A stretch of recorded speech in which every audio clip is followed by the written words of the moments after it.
Assalamualaikum warahmatullahi wabarakatuh. Wahai sahabat Putri Syumahroj yang dirahmati Allah, semoga kita selalu diberi kesehatan dan dilancarkan rezekinya. Amin, amin ya robbal alamin. Di dalam hidup ini kita hanya mengharap keberkahan dari Allah Subhanahu wa Ta'ala, karena setiap apa yang kita dapatkan akan terasa nikmat bila disertai dengan keberkahan.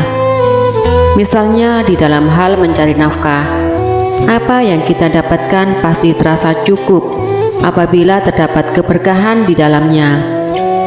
Namun ketika keberkahan itu hilang, berapapun yang akan kita dapatkan pasti terasa kurang. Oleh sebab itu, pentingnya rasa syukur di setiap kehidupan kita. Apa saja tanda keberkahan dalam hidup kita telah dicabut oleh Allah Subhanahu wa Ta'ala. Seperti biasa, sebelum lanjut, ada baiknya untuk subscribe terlebih dahulu dan menyalakan notifikasi agar segala informasi yang kami sajikan bisa Anda nikmati dengan cepat. Terima kasih. Berbicara soal keberkahan, bukan hanya meliputi rezeki saja. Di dalam tiap-tiap diri kita terdapat keberkahan yang Allah limpahkan kepada kita. Misalnya, sifat baik yang kita miliki juga merupakan keberkahan dari Allah. Ketenangan batin juga merupakan keberkahan dari Allah. Hidup di dunia ini amatlah damai ketika keberkahan itu ada dalam hidup kita. Namun ketika Allah sudah mencabut keberkahan hidup dari kita, pasti semua terasa tidak tenang. Berikut ciri Allah telah mencabut keberkahan dalam hidup kita.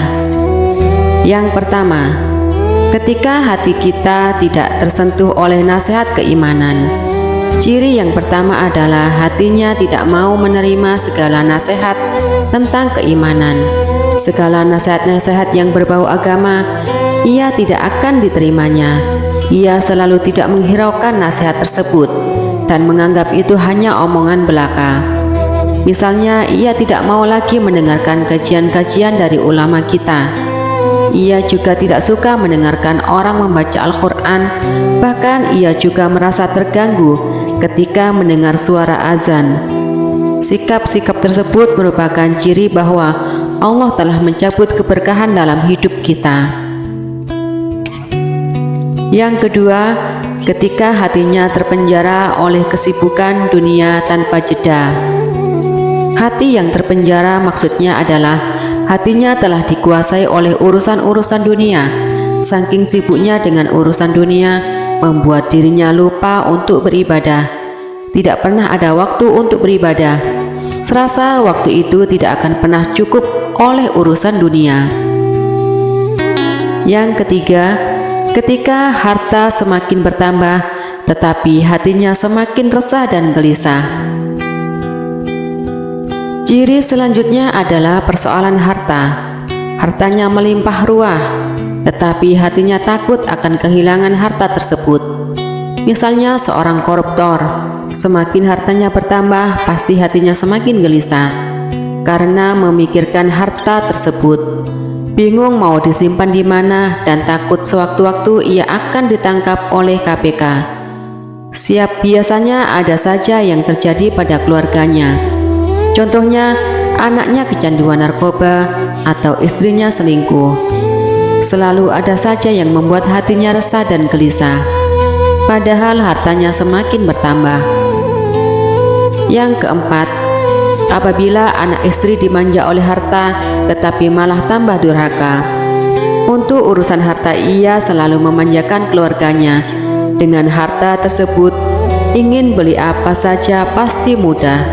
Tetapi bukan malah tunduk atau takut, justru keluarganya tambah durhaka. Misalnya, seorang istri yang dimanja oleh harta bukannya malah patuh, ia malah tidak taat kepada suaminya. Begitu juga kepada anak-anak tersebut. Selalu dimanja oleh harta, minta ini, minta itu, pasti diberi. Tapi anak itu malah durhaka kepada orang tuanya. Suka berbohong kepada orang tuanya, padahal apa-apa selalu dituruti. Itu merupakan ciri keberkahannya telah dicabut oleh Allah Subhanahu wa Ta'ala. Yang kelima, ketika hartanya cepat habis dalam kesia-siaan. Ciri selanjutnya adalah masih persoalan harta. Harta itu akan cepat habis tetapi tidak tahu larinya kemana. Hal ini bukan menimpa kepada orang yang hartanya banyak saja, tetapi bagi orang-orang yang biasa-biasa saja juga mengalami hal ini. Misalnya, ketika gajian uangnya selalu tidak cukup untuk memenuhi kebutuhan. Padahal bulan depan masih lama, ada saja jalannya uang itu cepat habis untuk perbuatan yang tercela atau sia-sia.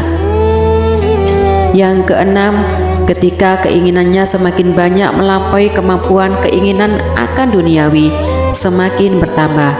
Padahal ia sadar itu di luar batas kemampuannya. Keinginan itu tidak hanya datang dari dirinya sendiri, keinginan itu juga datang dari keluarganya. Hal itu menyebabkan ia melakukan perbuatan yang tercela. Misalnya, istrinya mempunyai keinginan yang bermacam-macam, tetapi kemampuan ekonominya tidak mencukupi. Lantas istrinya menyuruh suaminya melakukan perbuatan curang di dalam pekerjaannya ataupun di dalam usahanya. Yang ketujuh, ketika musibah datang silih berganti tanpa mengambil hikmah. Ciri selanjutnya adalah ketika musibah datang menimpanya, tetapi ia tidak dapat mengambil pelajaran dari musibah itu. Ia malah semakin jauh kepada Allah karena saking bosannya terhadap musibah yang selalu menimpanya. Hal tersebut merupakan tanda bahwa Allah telah mencabut keberkahan di dalam hidupnya. Nah, itu tadi tanda keberkahan telah dicabut dari dalam hidupnya. Semoga menjadi pelajaran untuk kita semua. Terima kasih sudah menonton sampai selesai. Sampai jumpa pada video selanjutnya. Wassalamualaikum warahmatullahi wabarakatuh.